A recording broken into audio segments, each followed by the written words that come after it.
Everyone agrees on that one. Nothing more needs to be said. Orange Bowl, though.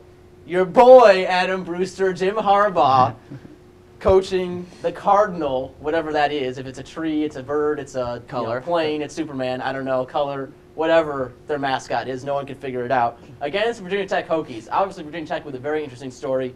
Back-to-back losses, heartbreaker to Boise State, and then double heartbreaker, I don't know what it is, and an App State, if you will, loss to James Madison the next week.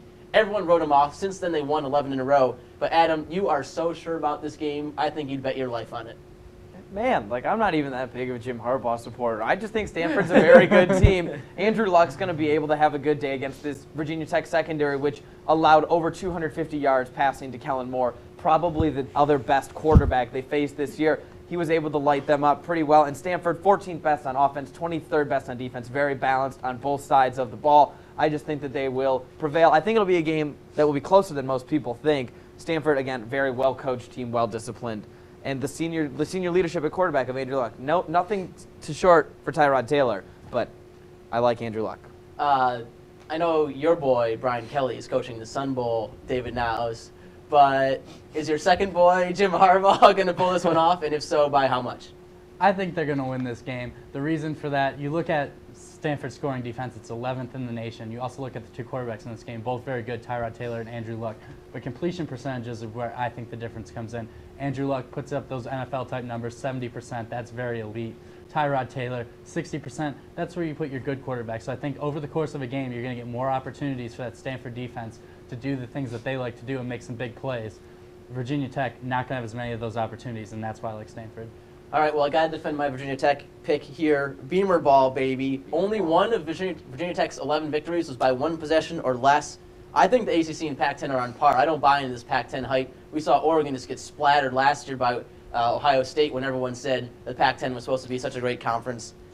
Stanford nearly lost to USC and Arizona State, and that Arizona State team, man, is it bad. And Tyrod Taylor is definitely the best quarterback that Stanford's faced this year, with the exception of Oregon's, vaunted attack. But I think this is their best offense they faced all year outside of that.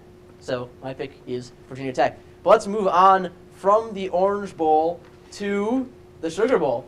Ohio State, Arkansas, our favorite transfer, Ryan Mallett playing in this one, Scott. Is Ryan Mallett just going to throw so many bombs that the NFL is going to draft him immediately as number one, even though the team is yet to be determined? I have heard a rumor that Ryan Mallett can throw a ball 200 yards from his knees. Unconfirmed, but it is a rumor. We'll have to look into it more. But in all seriousness, I think Ohio State's going to win this game. Arkansas, I think, may be a little overrated. They're a good football team. They have some solid wins. They beat LSU, obviously. That's a big win for them. But Ohio State, very solid team, offensively, defensively. Don't make too many mistakes. I think that's going to come into their favor. I think Ohio State is going to be able to put up enough points with Boom Herron and Terrell Pryor, and the defense will be able to shut down Arkansas's attack. Adam, you went with Ohio State as well, but David, you picked Arkansas. The thing for me, I picked Arkansas as well, is Boom Herron, when was the last time Boom Herron really came through in the clutch for Ohio State? Is this whole senior class of Ohio State, they've won 4 straight Big Ten championships. I'm not going to slight them there. They won the Rose Bowl last year of a very good Oregon team. But they tend to struggle in these bowl games when it really matters, and they don't have any game breakers like Niall Davis and Ryan Mallett. Well, I would agree with that. I would say that Boom Herron and Niall Davis pretty much cancel each other out. I think they're both pretty good backs. We're into the cancel out. I like the cancel out. That's the cancel out logic. Okay, I like it. However, you look at OSU and they're 0-9 against SEC teams in bowl games. That's just pitiful. Then the matchup of Ryan Mallett and Terrell Pryor. One player can make some big plays through the air. The other can't. I'm not going to name who can make plays. I'm pretty sure you can make that assessment on your own. That's why I'm taking Arkansas. And then also, I just think it's going to be a very interesting handshake between Ryan Mallett and Justin Boren, at the 50-yard line before the game. If you haven't checked it out on Alex Prasad's YouTube channel, you probably should. It's pretty fun. I think they're going to see it a little bit later, David. So, oh, really? Yeah, the little great, really subtle foreshadowing you had right there. It was just no one, Leopard print skirt. Leopard print skirt, that's right. Let's move on to the second most interesting game. Of course, the most interesting game is the Gator Bowl. Second most interesting, the BCS National Championship game brought to you by I Don't Care, Auburn and Oregon on January 10th. I got Auburn. David Nows has Auburn. Adam Brewster has Auburn. Scott Wagner has Oregon. Why will the Quack Attack overcome the not great defense, I guess, of Auburn. I just answered the question. Never mind. You don't All say right, anything. so points will be scored. There's no doubt to be said for that. Two of the best scoring offensive in the country. Wait, so you're on the record saying the game won't end 0-0? The game will not end 0-0. That's a bold statement. Okay. At very least, there will be overtime and someone will score if that happens. But Oregon has the better defense. You look at it. Oregon, 24th best defense in the country. Auburn, 53rd. 7 times this year. A lot of people don't know this about Auburn. Oregon. 7 times this year, Oregon held their opponents to under 20 points. I think Oregon has a better defense than Auburn does, and I think that's what's going to carry them to hoist the national championship trophy on January 10th. All right, so David, why the conventional pick Auburn?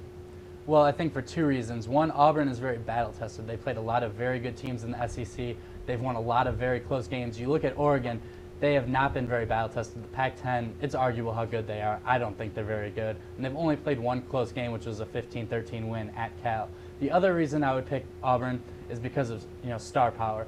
Michael James, pretty good player. They also have some other weapons on that offense, but they don't have that one player that you can put the team on your back like Cam Newton is at Auburn. And that's why I think Cam Newton's going to will this team to victory like he has in so many games before, and that's why I think Auburn's going to win.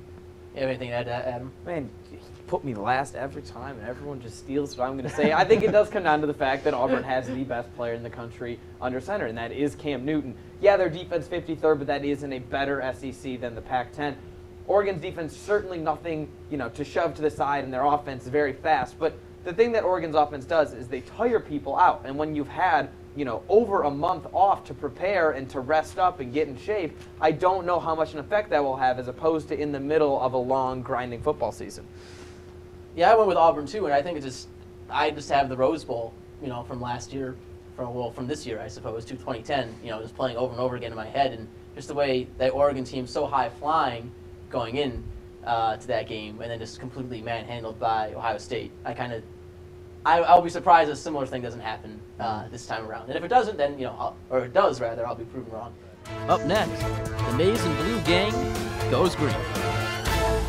Remember, don't trash the big house. That doesn't make sense. In this context, I don't know why you're saying that, but It always makes sense not to be trashing the big house.